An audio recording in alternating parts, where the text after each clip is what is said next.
বাবা ওই আঙ্কেল রে বলো যে তুমি 2 নম্বরে পাস করেছো পরীক্ষায়। আঙ্কেল আমি 2 নম্বরে পাস করেছি। ঠিক আছে বাবা, বাড়িতে যাও। কি ব্যাপার ভাই, বাতিজাদের এত উঁচু গলা বলেছে? আঙ্কেল আমি পরীক্ষা 2 নম্বর পাস করেছি। তুমি তো কোনো গুরুত্ব দিলে না, হালকা ভাবে নিয়ে নিলে। আরে ভাই তোমার তো উচিত ছিল ওর মাথাতে হাত দিয়ে গুড বা ভেরি গুড, ভালো করে পড়াশোনা করো, এটা বলার ছিল। শুনো ভাই, আমার ছেলে পাস করেছে 1 নম্বরে। আমি যদি ওকে বলি গুড ভেরি গুড, তাহলে আমার ছেলেকে আমি কি বলবো ভাই?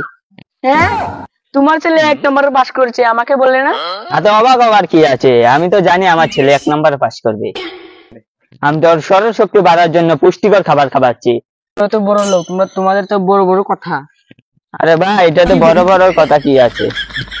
আরে ভাই আমি তো ওকে বাড়িতে প্রোটিন জাতীয় খাবার খাওয়াই, আরো সরল শক্তি বাড়ার জন্য।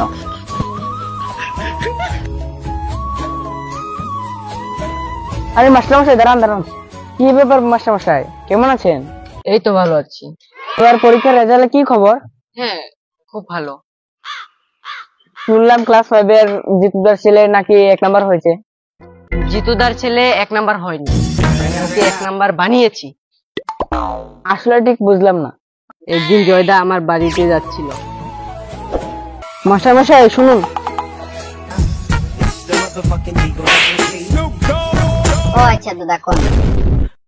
আমি আপনাকে খুঁজতে খুঁজতে যাচ্ছিলাম আপনার বাড়ির দিকে। আচ্ছা ভালো হলো আপনাকে পেয়ে গেলাম। ও আমার ছেলে তো দেখছি বাড়িতে অনেক পড়াশোনা করছে। আমার তো মনে হচ্ছে যে ও 1 নম্বরে পাস করে ফেলবে। হ্যাঁ হ্যাঁ হ্যাঁ, ও তো 1 নম্বরে পাস করবে। ও তো স্কুলে ওর ভালো রেজাল্ট, ক্লাসের প্রতি মনোযোগ অনেক ভালো। আর সব স্যার ম্যাডাম ওরা সবাই আলোচনা করে ছাত্র নিয়ে, তুই ছেলেটা ভালো, এবার ক্লাসে 1 নম্বর হবে। তো আপনি কি করবেন?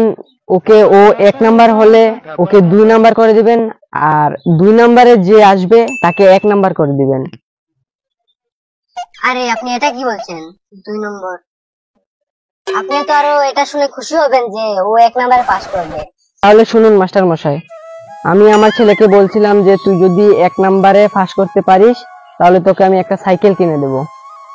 এখন শুনুন মাস্টার মশাই, এখন সাইকেল কিনে দেওয়ার মতো সামর্থ্য তো আমার নেই। এখন আমি যে পরিস্থিতি দেখছি যে আমার ছেলে 1 নাম্বার হবে, তো এখন বলছি যে আমার ছেলেকে 2 নাম্বার করে দিবেন, আর 2 নাম্বারে যে আসবে তাকে 1 নাম্বার করে দিবেন।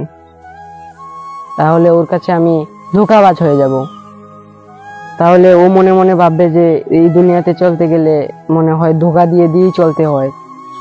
আমি চাই না আমার ছেলে বড় হয়ে এরকম ধোঁকাবাজ হোক।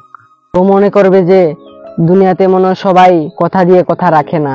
তো আমি চাই না আমার ছেলেটা এরকম হোক। আচ্ছা ঠিক আছে। ও আসলে এই ঘটনা। হ্যাঁ। হ্যালো কাকু, আমার লিস্টটা তৈরি করো।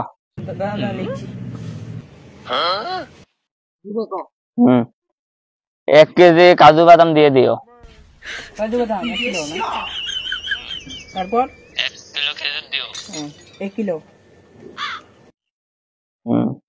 1 কেজি আপেল দিয়ে দিও। 1 কেজি খেজুর দিয়ে দিও। আর একটা হলদি দিয়ে দিও। আর একটা কমপ্লেন দিয়ে দিও।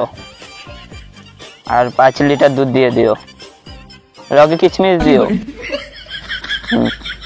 ঠিক আছে, আপনি সুন্দর সময় পেয়ে যাবেন। কি ভাই, কার জন্য এত কিছু অর্ডার দিচ্ছ? ছেলের জন্য। আমার ছেলে পরীক্ষাতে 1 নাম্বার পাস করেছে। তুমি কি খবর পাওনি আমার ছেলে যেন 1 নাম্বার পরীক্ষা পাস করেছে?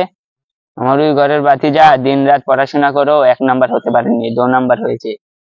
কারণ আমার ভাতিজা সরল শক্তি কম, দিন রাত পড়াশোনা করেও 1 নাম্বার হতে পারেনি। আমি তো আমার ছেলেকে অনেক প্রোটিন জাতীয় খাদ্য খাওয়াই, 1 ঘন্টা আধা ঘন্টা পড়লে রেজাল্ট ভালো হয়। আমার ভাতিজা যদি সবসময় প্রোটিন জাতীয় খাবার খাওয়াতো তাহলে আমার ভাতিজা পরীক্ষাতে 1 নাম্বার হইতো। ভালো প্রোটিন জাতীয় খাবার খাওয়ালে লোকেরা তো জানে না সরল শক্তি বাড়ে।